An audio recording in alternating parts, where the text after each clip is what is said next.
Hello everyone, this is Builder Shed here, and today I want to talk about something that been wanting to talk about for a while, and it's been how us as a community, the Linux community, have been showcasing Linux as an operating system, Linux as a whole, out to everyone, out to frankly every most potential new users. So. Yeah, so in my eyes, one of the most important parts about getting a new user, bringing in a potential new user, and this goes for anything, business, like bringing in a new potential customer, bringing in a potential new person to your club or whatever, bringing anyone new, and especially for Linux. You gotta, the how in it is especially important. In fact, I'd say the how is the most important part. The method on how you're going to do it. The way you're going to do it and stuff. And I think there's some ways we're doing it pretty well, and I think there's other ways that we should probably do a bit better on it. And some things we just, we just need to fix ourselves on. So, yeah, and I think one of the things that we're one things we need to look into the area of is that we as a community, I think have been shown a bit too much of Linux's insides, a bit too much, if y'all know what I mean. And I could practically just show y'all that. I could probably just duplicate this real quickly. And I'll get into these virtual machines real quickly, because they're more demonstrations, but yeah. I'm just gonna duplicate this scene and switch this to HDMI. So now it's on my recording setup here, and yeah, just close that one. Minimize. And get rid of this section. So basically what I see a lot commonly now is that, and I know this has been going on for a while, but I think, especially knowing how important this is at this current stage, I'm not saying we should quit using terminal. Well, I love the terminal myself too. I'm just saying that when we're trying to get new users to Linux, we shouldn't be telling them to just go straight off to a terminal, or that we shouldn't be telling them that terminal is the only way, or anything explicit like that. Like, I love the terminal. Terminal's cool. I get that.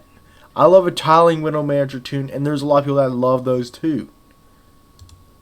And I know my way around the terminal.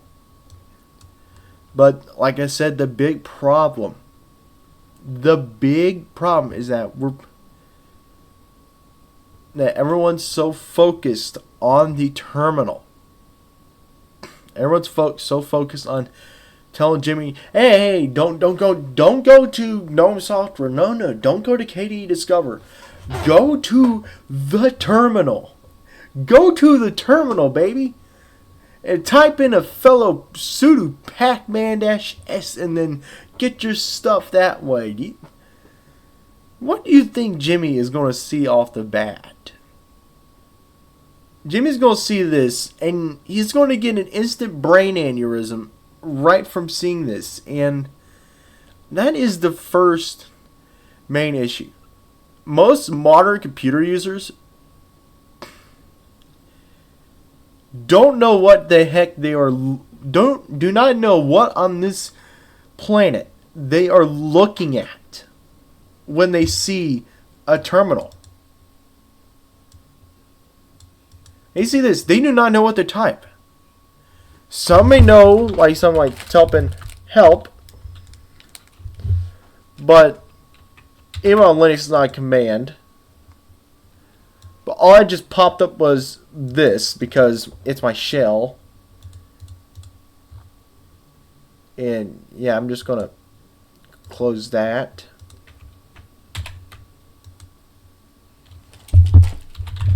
I'll clear it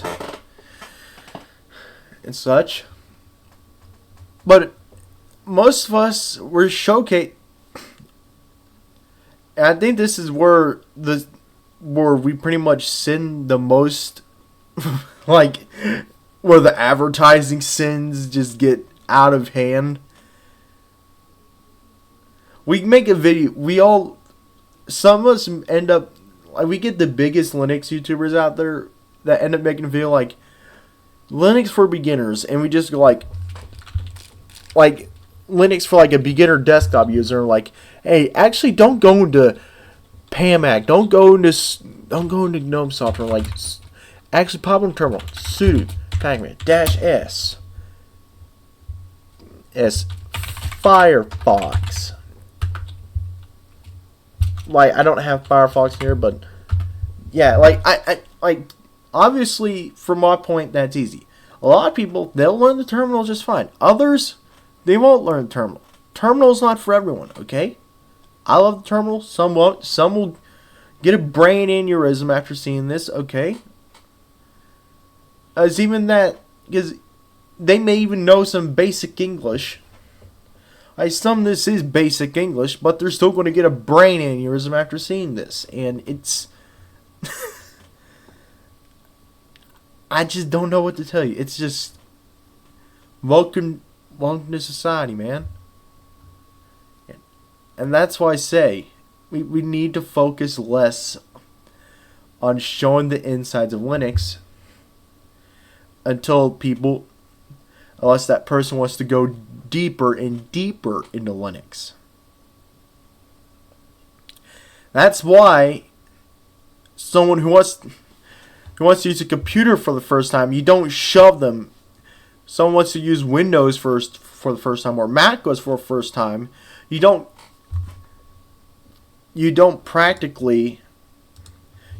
shove them. You don't tell them, hey, don't go on Google Chrome and search for.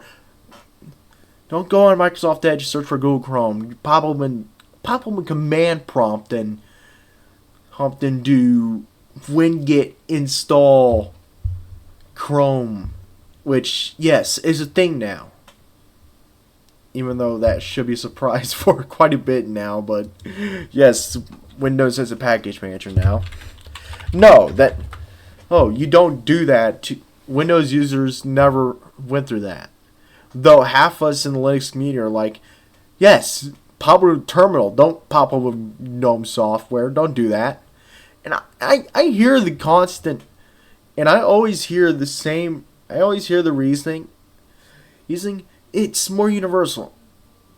You know what's more universal, actually? The GNOME Software Center is actually more universal. That's the funnier thing. In fact, I'm pull up 2 distros that have the same desktop environment. And I'll just I'll switch over to this desktop right here. No, not there. Oh, you cannot be serious. I'll switch over to here, and I'm gonna pop up Fedora. Here's GNOME software, pop open right here, popping open right here. Ubuntu software is a little bit of fork. 99% the exact same. Something went wrong. I'm gonna ignore. That's probably because I'm running 4 virtual machines at the same time. It's natural. Don't worry. You got an app running right here. Here it's not even.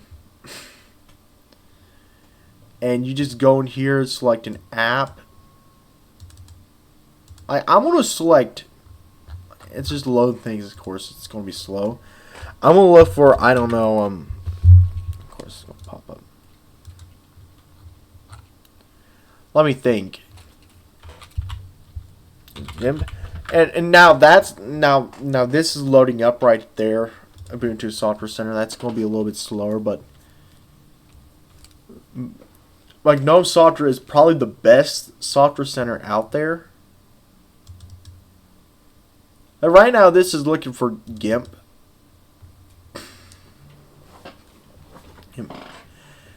It will be the same if you use GNOME Software and install it. It's going to be the exact same way to installing it for both Ubuntu and Fedora. And if you have GNOME installed on base Arch with the two necessary things set up, which I should probably go like depth in a separate video, it will be the exact same method as well. And it's not that different on other desktop environments. I'm gonna be honest, distros are getting to the point where they're more separated by desktop environments than their packaging systems. It's probably internet thing, but you get what I'm trying to say. I'm probably gonna have to terminate a virtual machine. I'm going to terminate a couple of virtual machines. Hold on. Yep, it's probably the best idea.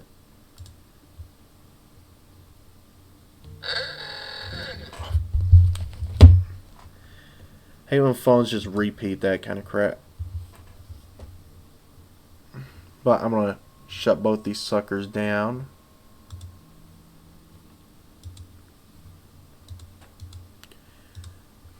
Because those two are causing massive slowdowns. But like I said,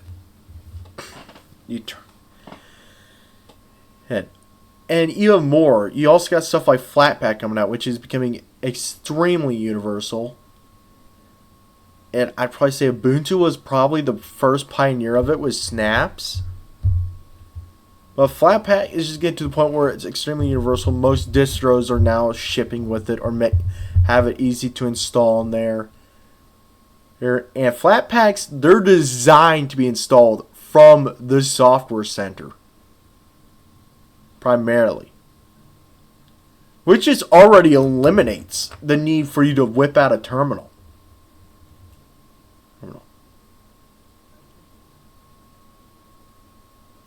So, there's that too. Again, like, in my opinion, you do not need a terminal for Linux. You can use a good amount of Linux. All of your everyday utilities, updating your system. That goes for a Fedora, Ubuntu. Unless your distro is extremely minimal where it needs a crap ton of tweaks. And it doesn't have something like, I don't know, a really good desktop environment with a graphical interface for a package manager on it. You can use a graphical interface instead of a terminal for updating your system. And yes, you could say the terminal is better. I agree, the terminal is better, but remember what I said. People will get brain aneurysms. Even though I'm jokingly saying that in a joking tone, people will get brain aneurysms from seeing a terminal.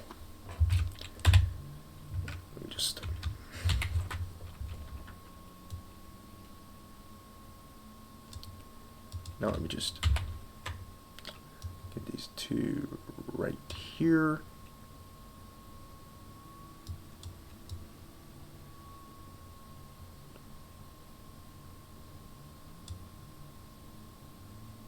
Resize these two.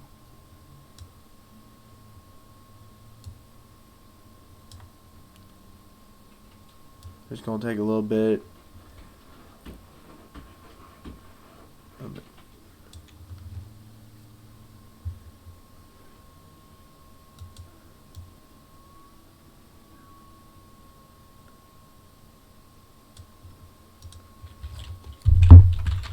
Not password Fedora because that just logged me out for no reason. And yeah, so now it's a bit better over here. Sorry about moving that. I'm gonna move this down here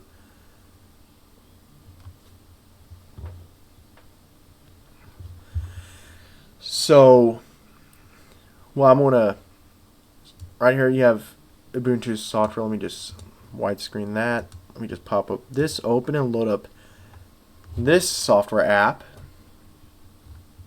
It should get ready to load up. So, yeah, right. So over here you have an updates tab where you can update your system. It will give you the option to update it. Of course, there's problems already. Again, things being a little slow. So right here, you got update all as an option. Update Firefox, update Snap Store. Of course, this is a fork of an older version of GNOME software. Reason why they do it.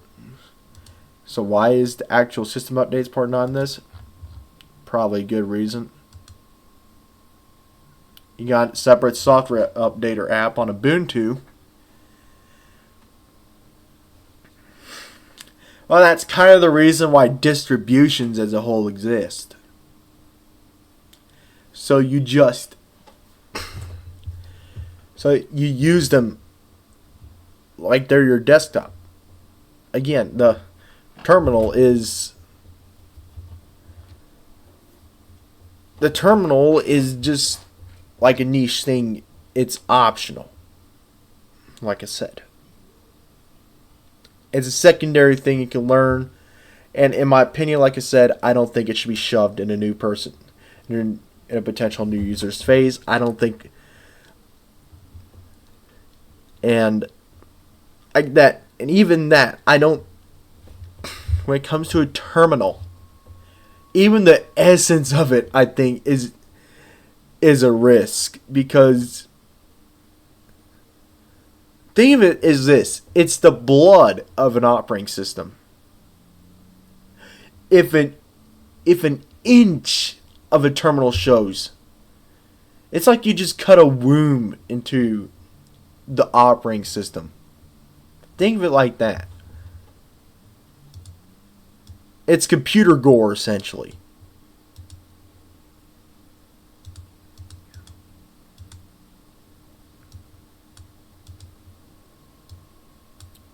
So now you got.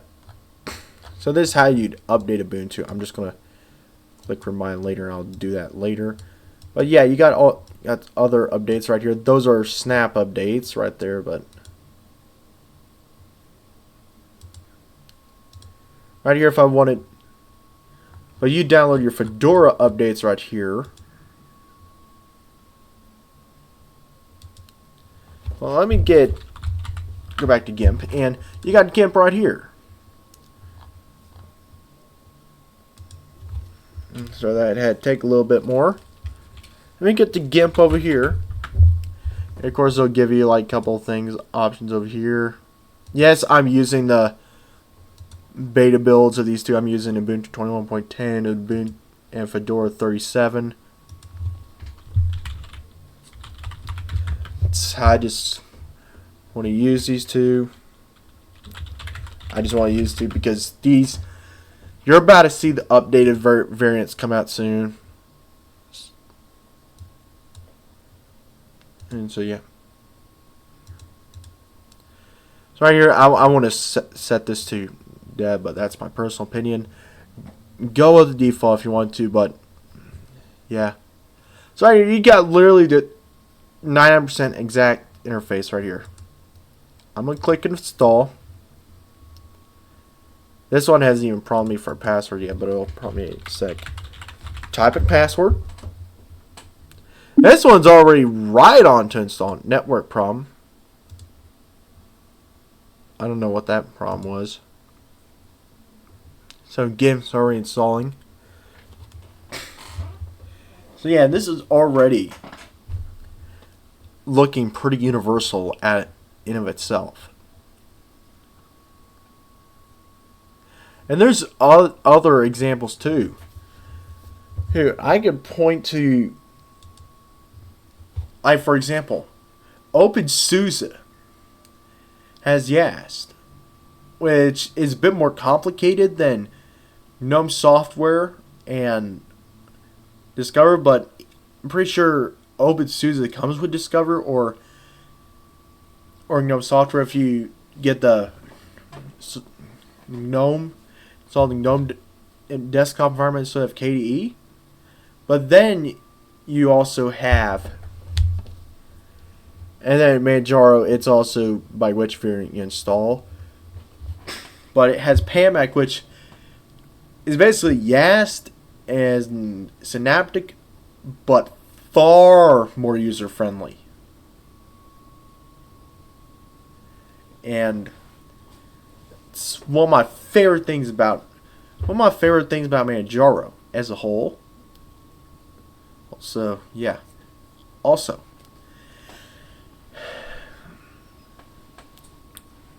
but even that, what about things that you normally think you won't be able to do on here? And thing is, many distros come with utilities. Come with utilities already where you could just set things like system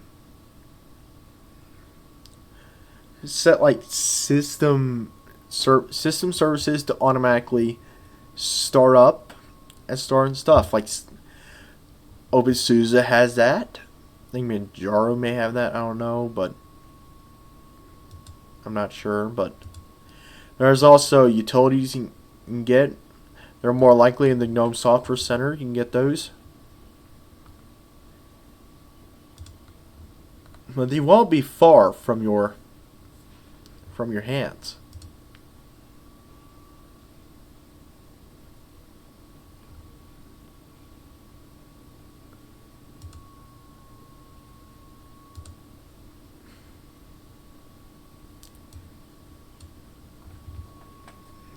So that's my whole thing about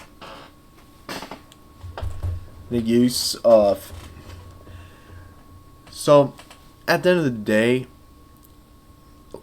this is probably my second time saying this. I think we need to show when we're representing Linux, primarily when we're trying to show off Linux to a beginner, and when we're trying to help a beginner with Linux, when we're trying to do a tutorial for beginners, when we're trying to tell a beginner how to install something, or how to teach a user like how to do something basic on their system. We should probably avoid the terminal at all costs unless it desperately requires the terminal.